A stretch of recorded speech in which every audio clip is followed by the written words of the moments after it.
Farm Progress Broadcast presents This Week in Agribusiness, serving America's most essential industry. Brought to you by Case IH, solutions for every challenge, equipment for every farm. Case IH, built by farmers. Hello everyone, and thanks for joining us here for This Week in Agribusiness. I'm Mike Pearson, and we've got a lot to talk about in the world of agriculture. Recently, in Washington, D.C., the USDA played host to the Ag Outlook Forum. This is an annual event, and it brings a lot of the big picture thinkers in agriculture together to a hotel ballroom to hear the statistics that measure our industry. This year's event was somewhat somber, as much of the research shows that farm incomes are expected to decline. But several of the panelists highlighted the returns of the past 3 years, noting that really the past 3 years in production agriculture have been some of the best in the past 50. Pat Haggerty was there on location. He had the chance to hear from Secretary of Agriculture Tom Vilsack looking ahead to some of the opportunities in the industry. Agriculture Secretary Tom Vilsack opened the 100th Agricultural Outlook Conference by talking about how production agriculture has changed, and changed for the better. When a decision was made in this country that we were going to change the way in which we approached agriculture. And that decision essentially said this. It said, we're not going to try to manage supply as a government, which we tried to do during the New Deal and during the Depression. We're going to let the market dictate. And we're going to encourage American agriculture, those incredibly talented and hardworking farmers, ranchers, and producers. We're going to say to them, simply produce. The expectation is we want you to go out and do what you do and do it better than anybody else in the world.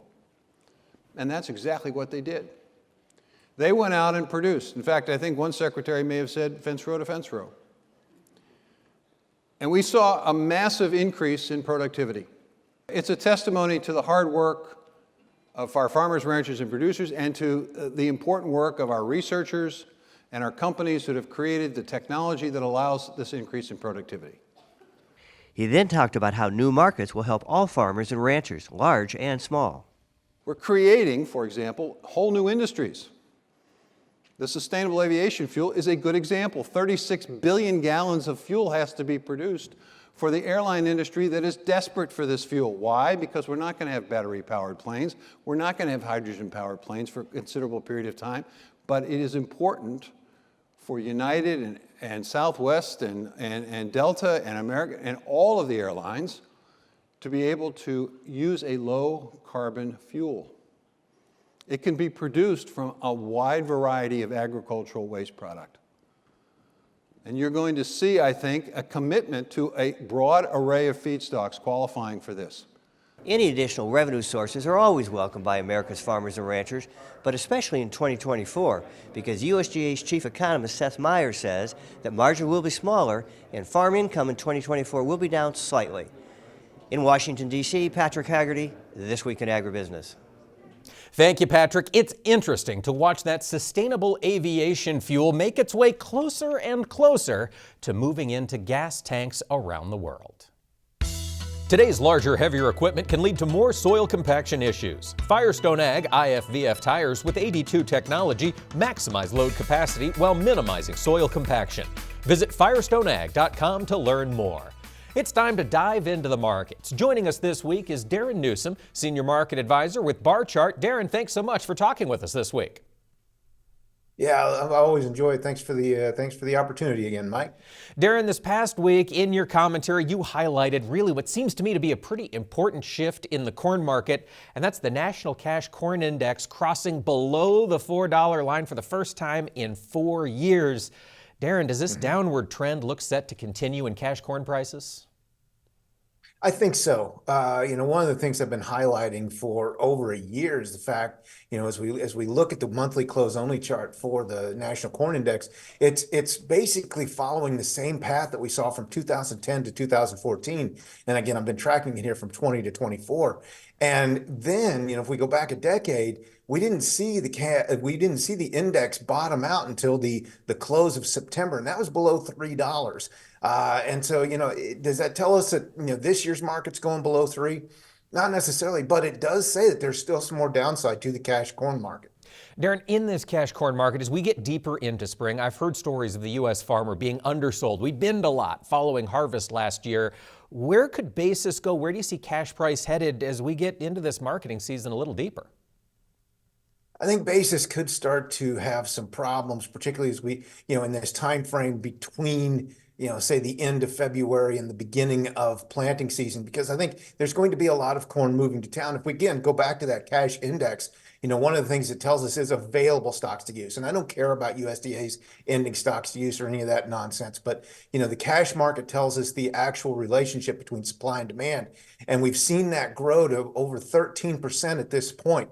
And we're getting close to the end of the month. So, what that tells me is that the market knows that there's plenty of corn to come to town, and that available stocks right now, available supplies right now are far outdistancing demand. All right, Darren, that's on old crop corn. New crop December still trading around $4.50. Is the risk to the downside in that new crop D's contract as well? I think so, but one of the things we're going to have to start paying attention to, the market's really not looking at it yet, but it would be spring and summer weather. And so I still think there is a weather play in this market. I still think, we will see some sort of seasonal move, seasonal rally. But again, the December contract's in a long-term downtrend, and this is on the continuous monthly chart. So until that changes, there's obviously more downside to December corn, despite the fact that, November soybeans have been buying acres away basically since the beginning of September. And so, we'll see how all this plays out. But again, yes, I think there is still some downside risk. All right, Darren, we're going to be talking a lot about Brazil, both their soybeans coming to market, their corn crop that's growing in the fields here shortly. But currency exchanges make a big difference when we're looking at foreign countries. How does the strength in the U.S. dollar compare to recent performance in the Brazilian real? Are they more competitive on the global market? Not really. I mean, the real has been trolling along near its lows, and really, in all honesty, I think the discussion on currencies gets overplayed. I think geopolitics is far more important than currency value, because we know, there's still trade wars in place, and so the world's largest buyer, regardless of currency value, just simply isn't going to buy from the United States when it can get everything it wants, or as much as it wants from South America. So, I don't know that changes in currency or currency policy are going to change the export outlook all that much. I think it's more of a weather play. So where we see weather problems, that's going to be the deciding factor. But yes, Brazilian real is trolling along near the bottom. The U.S. dollar index still starting to show some strength, and we'll see how the rest of 24 plays out. We will indeed. There's a lot to watch here as this marketing season moves on. We'll be back with more conversation with Darren Newsom, Senior Market Analyst at Barchart, when we return. Today's larger, heavier equipment can lead to more soil compaction issues. Firestone Ag IFVF tires with 82 technology maximize load capacity while minimizing soil compaction. Visit firestoneag.com to learn more. And we're back talking markets with Darren Newsom, Senior Market Advisor at Barchart. And Darren, we were talking about the corn market. Let's talk about those other grains. Wheat. Where do you see this wheat market headed here, at least in the short term? The interesting thing about wheat, particularly, let's look at July. Kansas City, the new crop contract continues to make new lows. And as we look at, say, that drought monitor or soil moisture readings or whatever, we're seeing these weird things across the U.S. Southern Plains that actually looking like a moisture surplus. We haven't seen this, I don't know, decades since we've seen these starting to show up on maps. So it's a completely different situation for the U.S. Southern Plains, at least part of the growing area that we just simply haven't had to deal with before. And so despite the fact we've probably got fewer acres, we could be looking at better production this year, and the market certainly reflecting that. Any marketing advice to those growers watching the situation develop right now in the wheat space? If we get some sort of weather scare, and I'm not going to start talking about winter kill and all this kind of thing, but if we get, say, another freeze move in and another event move in, there could be an opportunity to get some done. I know the fear is no one really wants to forward contract much. And I understand that, because you never really know what you're going to produce. Things can always change. But I do think we want to use any type of weather-driven rally in this market to get some prices locked in and see, even if it's not much, just gives us a floor and see where we go from there. All right, Darren, let's switch our focus over to soybeans. We've got that Brazilian crop making its way onto the global stage right now. American farmers figuring up their planting. Where do you see soybeans, old crop beans, headed here in the near term? We were talking about cash corn index earlier and looking at the cash soybean index, the national soybean index. I still think it's got a long way to go down. From a technical point of view, this past April, it completed a topping pattern that put a target price down at 10 and a quarter, and it's still holding above 11 at this point. So I still think just due to the fact that we've got we've got decent supplies and very little demand at this point, I think it's going to continue to put pressure on the market. And as with corn, I think we could start to see basis begin to weaken, start to pull this market lower yet. So Darren, I mean, again, looking at that old crop, if we've got farmers who still need to get some marketed, do you pull the trigger soon, or do you hope for some kind of a disruption coming out of Brazil that maybe will give this thing a lift? Hope is always the absolute best marketing plan.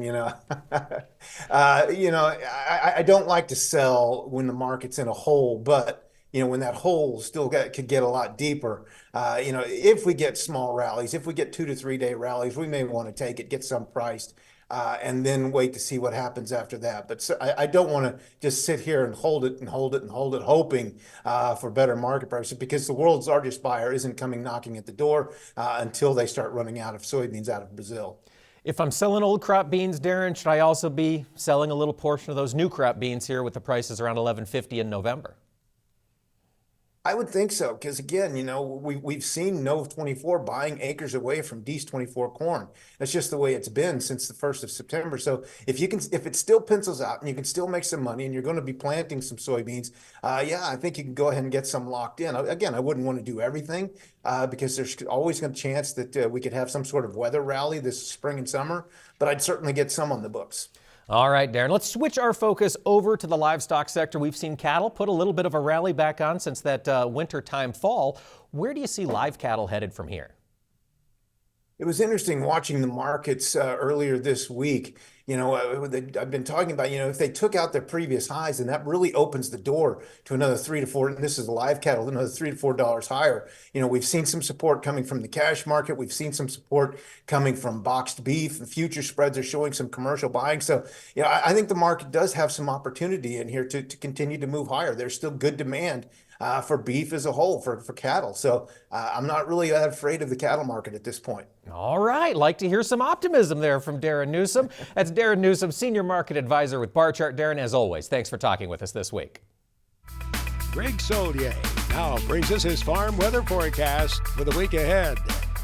Yes, indeed. Time to dive into the weather. Meteorologist Greg Solier is here. And Greg, it has been active and wet on the West Coast. Is that set to continue? It continues on, and especially through California, while it's been a little more docile into the Pacific Northwest. The snow totals have been a bit on the shorter side. Water equivalency as well, maybe about 40-50% of normal so far into the wintertime season. But we do have another feature coming into Northern California, where last week we had significant moisture, lesser to the north. And note the bitter cold air. While again, this is an active weather pattern here, let's draw your attention to Big Sky Country. You're still in the midst of this snow drought and these wide-ranging temperatures. Last week, record setting into the Dakotas. This week, probably down below zero at night. There's a swing of 70 degrees.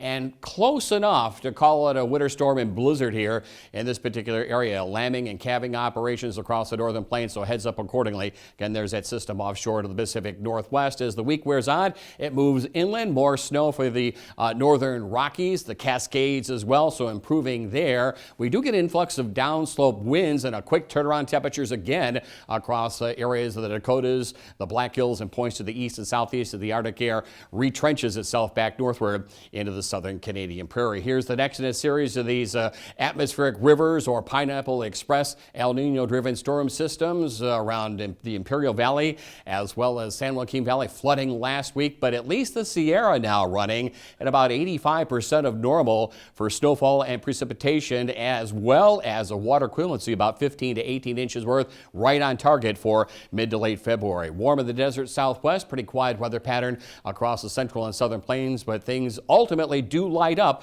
It's that time of the year. Jet stream in from the southwest. Showers and thunderstorms scattered across the plains. Could be heavy and severe. A moderation of temperatures off the blizzard across Nebraska as the next weather system moves across the Four Corners and Intermountain West.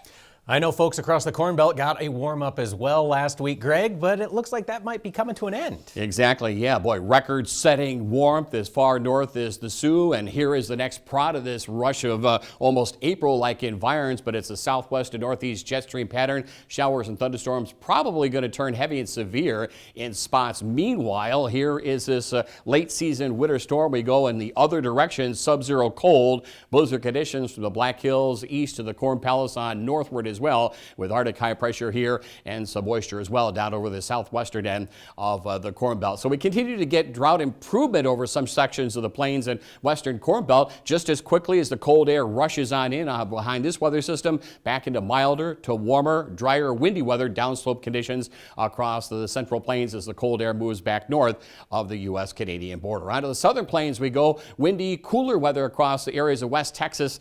Cotton pastures are generally still in a trouble situation from last year's drought over Texas, but showers and thunderstorms get going, and again they're turning heavy and severe as far north as the Ozarks the middle part of the week. That system eastward across the Gulf Coast, back to field work across the Delta, warm, dry, high pressure for the central and southern plains. Next weather system down across the lower Rio Grande Valley. Greg, it looks like early in the week eastern Corn Belt growers might see a little bit of rain. Can you give us some more details? Yeah, we had some rain last week. Rain we're speaking of here in a mid to late winter time sense. Meanwhile, here is the next weather system making its way across the western Corn Belt. Cold air to the north, warmth down south, jet stream in from the southwest. Showers and thunderstorms heavy and severe. Might be a couple of inches. We've made it so far okay with the lack of muddy grounds. Meanwhile, over the northeast of New England, it's quiet high pressure in control, but this system beelines up across the St. Lawrence River Valley. Colder air rushes in from the northeast into New England.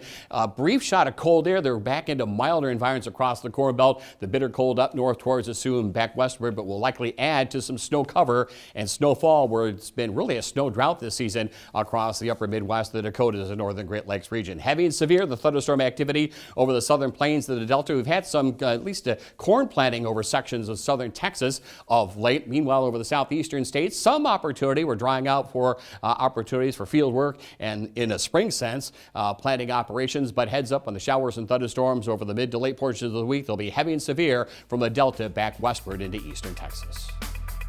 Closed captioning for This Week in Agribusiness is brought to you by Pentair Hypro, a global leader in innovative spray technology for farmers for over 75 years.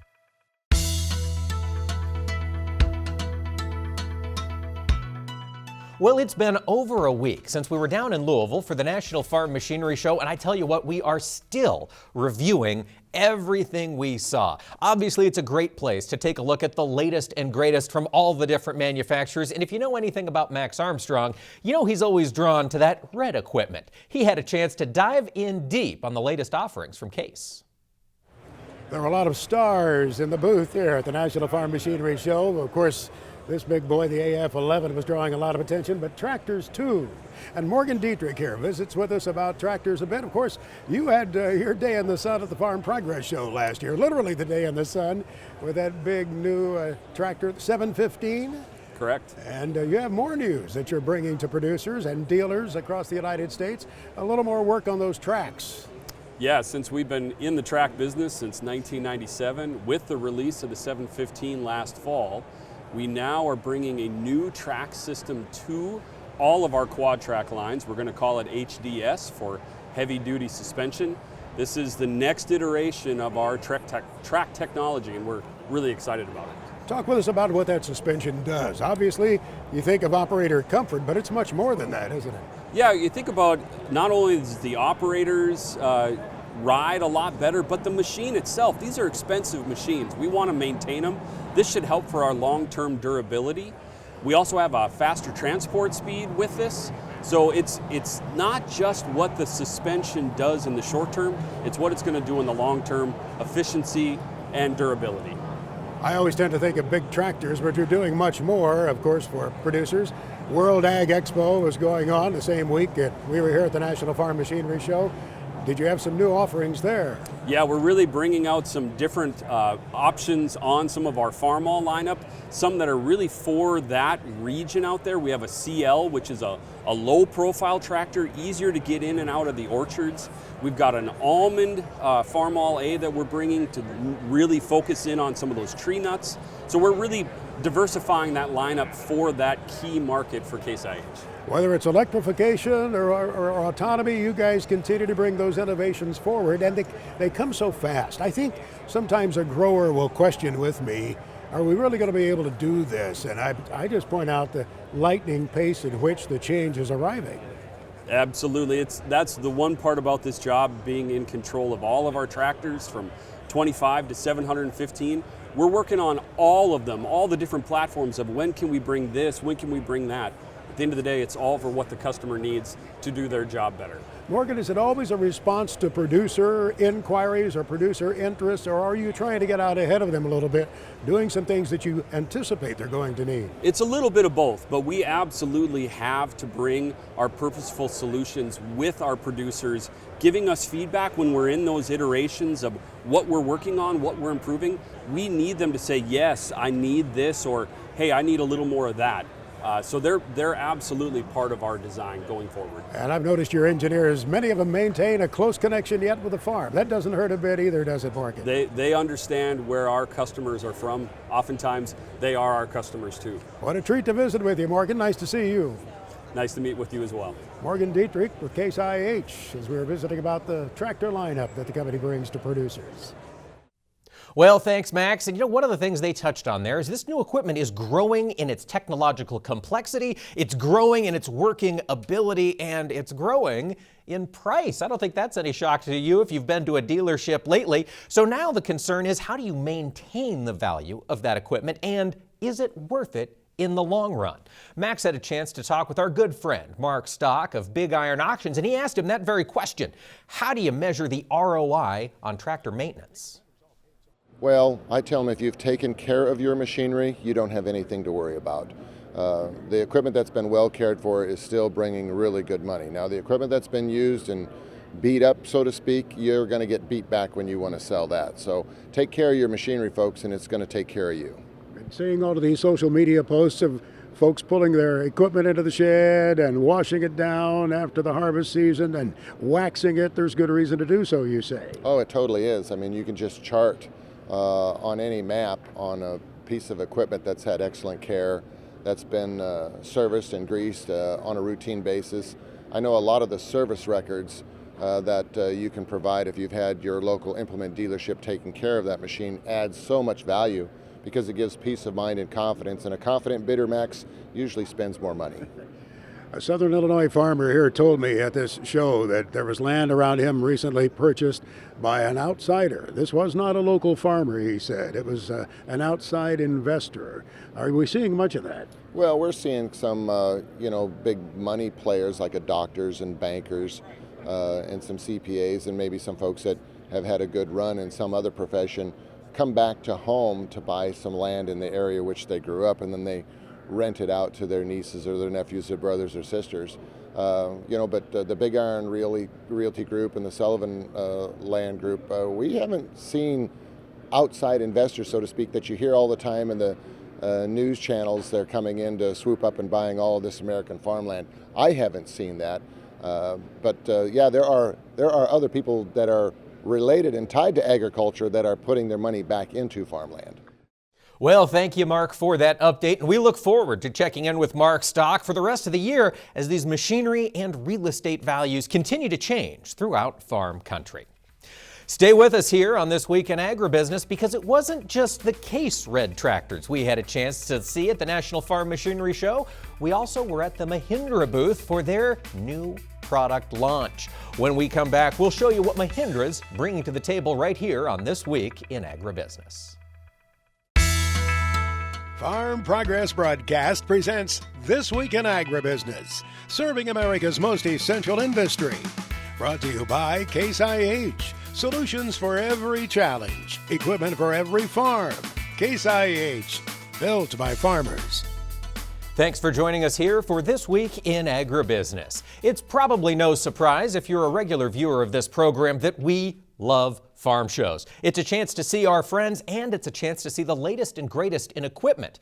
At the National Farm Machinery Show in Louisville, I had the chance to talk with Viren Popley, President and CEO of Mahindra North America, about that company's new introductions in their tractor lineup. We just unveiled two new series of tractors, the 1100, series of tractors and the 2100 series of tractors, both powered by our technology platform, OJA. What is OJA? I've seen powered by OJA on a lot of models out here. Can you walk us through what it brings to the table? So what we've done is OJA as a platform basically is bringing in a completely new set of technologies that generally are reserved for, people who buy really high-end, top-of-the-line, large horsepower tractors and bringing them down, what we call democratizing technology to everyone.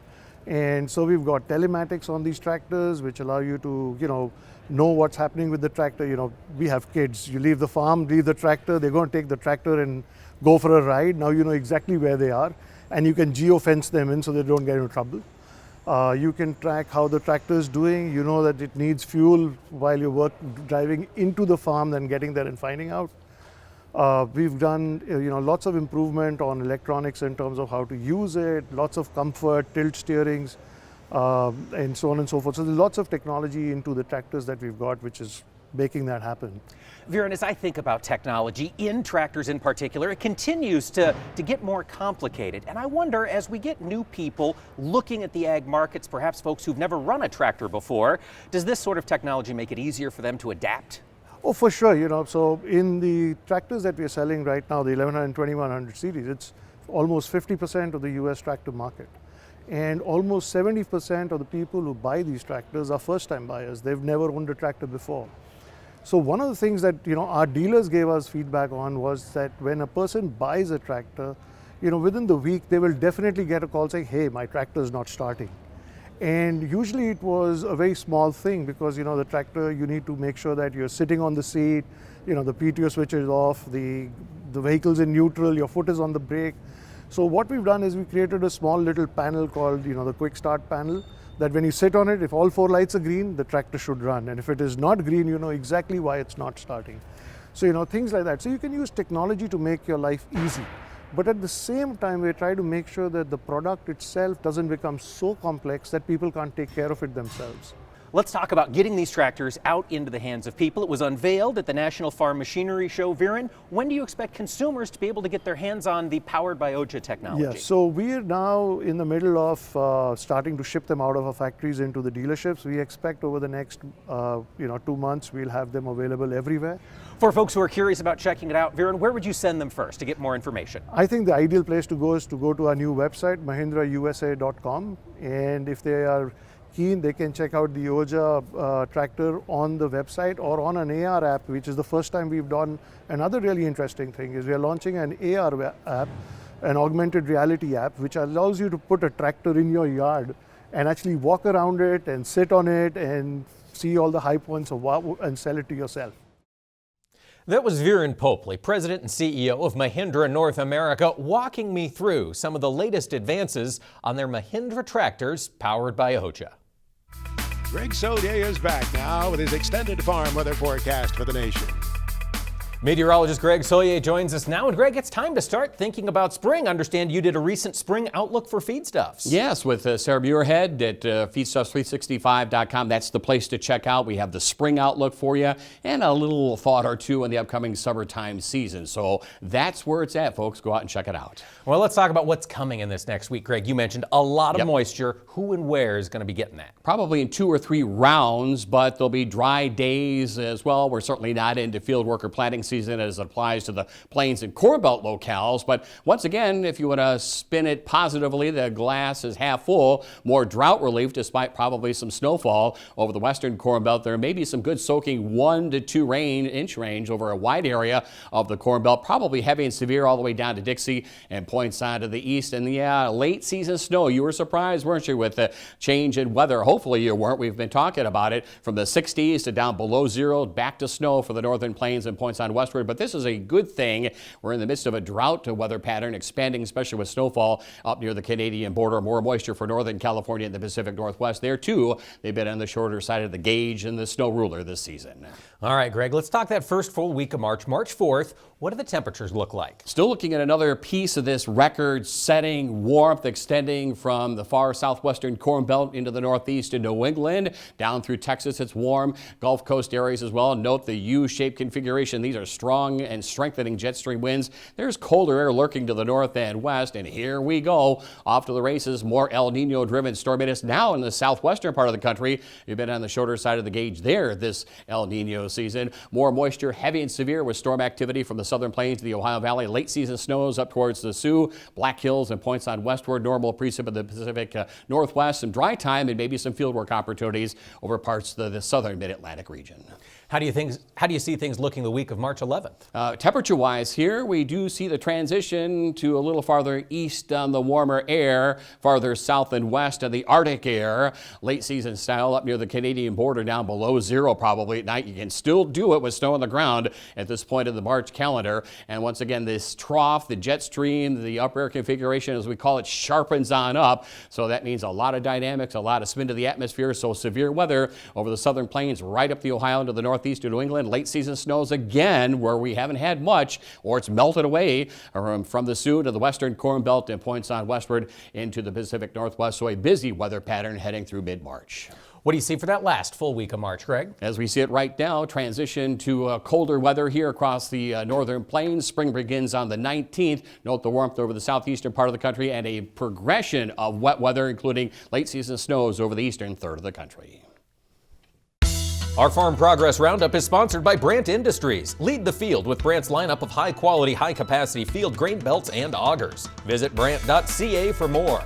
Now it's time to dig into what Farm Progress staffers are working on in the months ahead. And joining us this week is Sarah Muirhead. She's an editor at Feedstuffs. And Sarah, the end of March is going to be very busy for your team. Can you fill us in on what's coming? Oh my gosh, Mike, we are so excited. We are working with the University of Minnesota, University of Pennsylvania, Drexel University on the human side, as well as USDA, their National Institute for Food and Agriculture, on putting together a conference. It's a virtual conference. It's going to be an international virtual conference on the topic of food waste to animal feed. And it's just really important because we are not using all of the product, all of the food that we produce. We only use about 38 to 40% of it. The rest of it goes to waste. So that is not a good situation. It hurts us from a greenhouse gas situation. It hurts us from just a land and water resource use, as well as just general overall economics. So we're going to bring together a bunch of global experts and have a discussion and talk about some solutions. This is a fascinating topic, Sarah, and it's one I'll admit I have not heard much about. Have these discussions been going on for a while?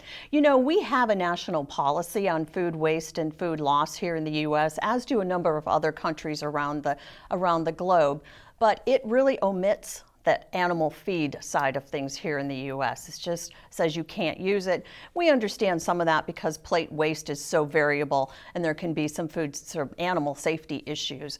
But when it comes to the pre-consumer waste, you know, there's some valuable things that are being left out in the field, some produce, some, you know, even at harvest, when we look at the livestock side of things, your waste is much higher even than other parts of agriculture. So let's make use of some of those things and let's have that talk. Absolutely. And as I think about high feed costs over the past several years, this seems like a great alternative. Sarah, who should be attending this conference? Anyone who's interested on the animal feed side of things, as well as animal science, as well as if you're just interested in general from a food waste, sustainability, you know, resource management standpoint. So it's open to anyone. It is a free conference. It is all online, and it's going to be over 3 days, 26th, 27th, 28th of March, and it's going to start at 7 a.m. So we're going to get you up bright and early, but that is because then we can have an international discussion, which we think is really important because there's things going on around the world that we can learn from and they can learn from us. Absolutely, Sarah. So if we've got audience members who want to be a part of this, want to see how this sector of the industry is changing,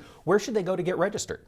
You know what? I think there's a QR code right there on the screen. You can also go to feedstuffs.com and you'll find a big yellow box and you can just click on that. You can see the agenda, you can register, and you can be part of that discussion because there's going to be all kinds of chats and forums as part of this as well. You're not just watching the presentations. That's fantastic. Feedstuffs.com for more details. Sarah Muirhead, editor there. Thanks for joining us this week. Thank you, Mike. Next on This Week in Agribusiness, it's Max's Tractor Shed, where we spotlight another great American farm tractor. This weekend, some advice on taking some great photographs of that magnificently restored tractor of yours, or Maybe if you haven't restored it, get some great pictures too. Max's Tractor Shed is brought to you by Mystic Lubricants. Mystic Lubricants, as you know, producers, are made to make it last. Well, you've put a lot of time into the restoration of your tractor. You've also invested some expense there. Maybe someone else did it for you, or you went piece by piece to do a great restoration of your own. Now, get some fine photographs of it. Most all of the pictures I get show the entire tractor, as you would expect, the entire tractor in the photograph. However, I encourage people to get up close. Get some good close shots of the parts of your tractor. Maybe stand up on the platform. Take a picture down over the hood. You restored it too. And by all means, make sure you get some photographs before the restoration so you can compare with what it looked like before you made that investment of the restoration. Oh, one more tip. If you have such a wonderful finish on that tractor that it reflects images, make sure you don't get in your own shot. And then if you get those photographs, take them horizontally so they fit the TV screen, and make sure you send them to me here at Max's Tractor Shed. You can direct message me on Twitter at Max Armstrong, or email me at maxarm, M-A-X-A-R-M, at AOL.com. Or you can drop them in the mail if you want to. Max Armstrong, 1886 East Fabian Parkway. That's Batavia, Illinois, 60510. Mark Stock knows how to get a hold of us for sure. Let's check in with him for his weekly report from Big Iron Auctions.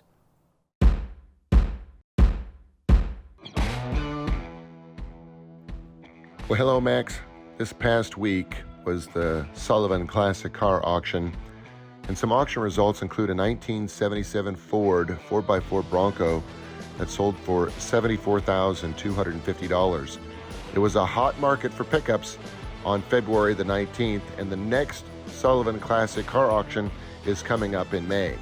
Big Iron and Sullivan Auctioneers will conduct over 75 different auctions between now and the end of May.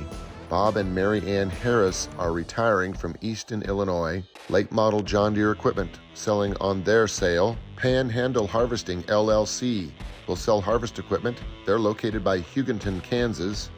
On February 28th, AHW LLC will sell late model John Deere quad track tractors and late model planters. The Larry Stewart Estate Auction is on February 28th. Items by Lexington, Illinois. Legacy Equipment LLC by Haiti, Missouri will sell 2 John Deere S790 four-wheel drive combines with tracks, plus a late model John Deere R4044 sprayer. And an outstanding retirement sale in Shelton, Nebraska will be conducted for Michael Pat Hannon next week. Our FFA Chapter Tribute is brought to you by Pioneer, developing new generations of seed innovations for new generations of farmers. Pioneer, what's next happens here. And we love meeting that next generation of agricultural leaders. This week, we're talking to Izzy Hamner. She serves as the Vice President for the Missouri State FFA. And Izzy, what were some of the highlights of your time so far in FFA? There are so many to choose from. It's really difficult to sum that up in a sentence. But I think one of my favorite moments was when I first started teaching fourth graders about agriculture at my local chapter. I don't come from an agriculture background, and so I really struggled when it comes to being in the field and working with animals and crops.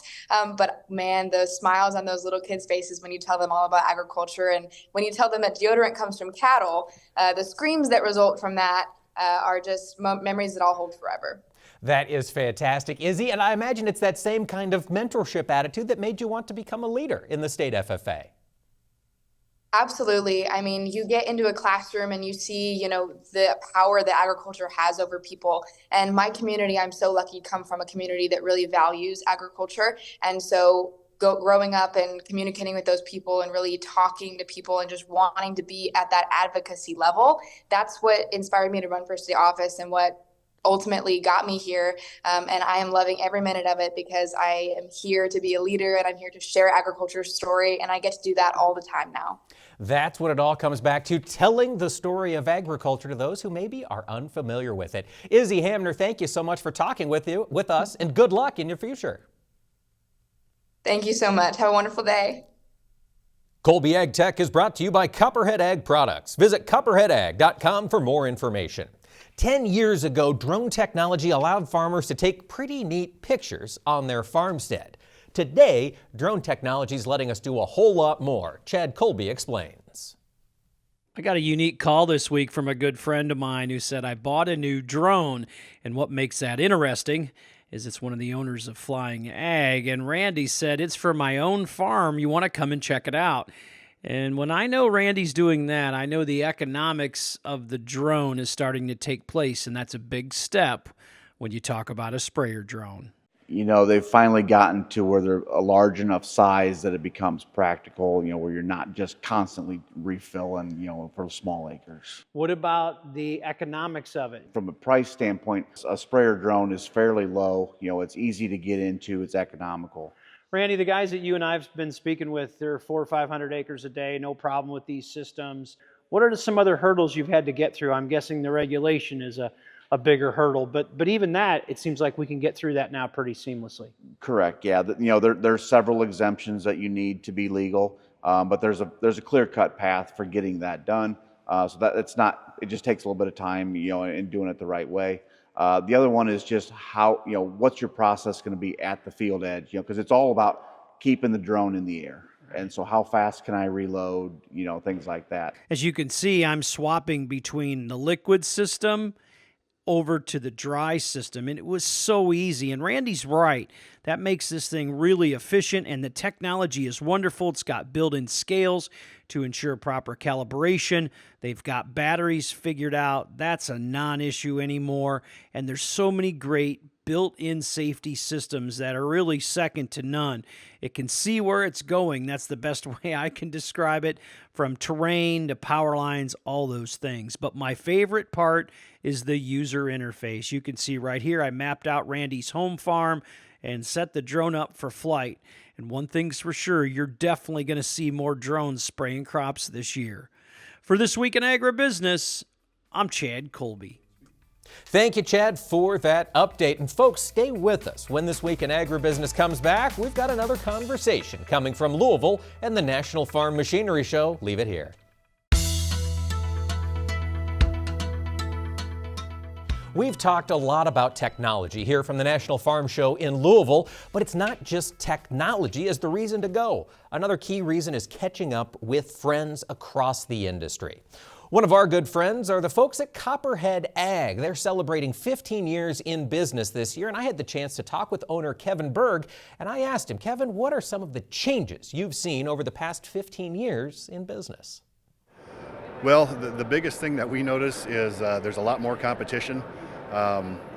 We've got a lot of unique products that are very proven, and they continue to increase the farmer's bottom line. And it seems like every year there's another one trying to copy us or imitate us. And we have not changed anything for essentially 15 years. The one thing we have changed is we've continued to add different products. So about 5 years ago, we added RK products, which is a bunch of repair kits for farmers to use on their planters, as well as combine concaves. And then we also purchased Sunco products out of Nebraska. And so now we have a row cleaner and a Nutrimate fertilizer application. And so, you know, we're continuing to evolve, and as soon as we seem like add another product line, it's not too long before our, you know, some of the competitors, you know, try and follow us. So what's the advantage of calling Copperhead? Kevin, why should we call you directly here for these products? You've been in the business a very long time. What strengths does Copperhead bring? We say what we're going to do, and we deliver on time. And our technical support is great. Our phone rings and we answer it, and we'll always be there to support the sale after the sale. So much of sale and support comes back to that strength of a dealership network. Kevin, can you talk a little bit about how Copperhead products reach the farmer and what might be ahead for the dealer network? Like I said, that's kind of how we got started, and that's always been somewhat of a focus of ours, but we're really trying to push everybody towards dealerships. We like their support. We're trying to visit them more, try to support them more, train them better, and to introduce our products to their end users. That's fantastic. Kevin, now if you would, dream with me a little bit. Let's look out over the next couple of years. What do you have that's new or exciting from a project or an acquisition standpoint at Copperhead? So some of the new products we have for this year is a new gauge wheel arm. The unique thing about ours is a pivot pin, so it makes it easier for the farmer to take it on and off. And it's handy when you're out there in the thick of things to not have to fight it. So that's one new product. We do have a new closing wheel called the Cruiser 2. It's another option for farmers to use. And then of course, we're still kind of introducing the Sunco row cleaners and Nutrimate system to the market. Thank you, Kevin, for that update from Copperhead. And folks, before we go, I want to give you a reminder, Commodity Classic is happening next week in Houston, Texas, and This Week in Agribusiness will be there. Max Armstrong and I will be broadcasting the show from the Case IH booth from 3 to 5 on Wednesday, February 28th. And then immediately after, Max is going to scoot on over to the BASF booth. He'll be signing copies of his most recent book from 5 to 6. On Thursday and Friday, I'll be hanging out with my friends at AGI. Be sure, folks, give Max and I a wave if you see us running around the trade show in Houston. Until next week, thanks for joining us here for This Week in Agribusiness. We look forward to seeing you in the future. This Week in Agribusiness has been brought to you by Case IH. Solutions for every challenge. Equipment for every farm. Case IH, built by farmers.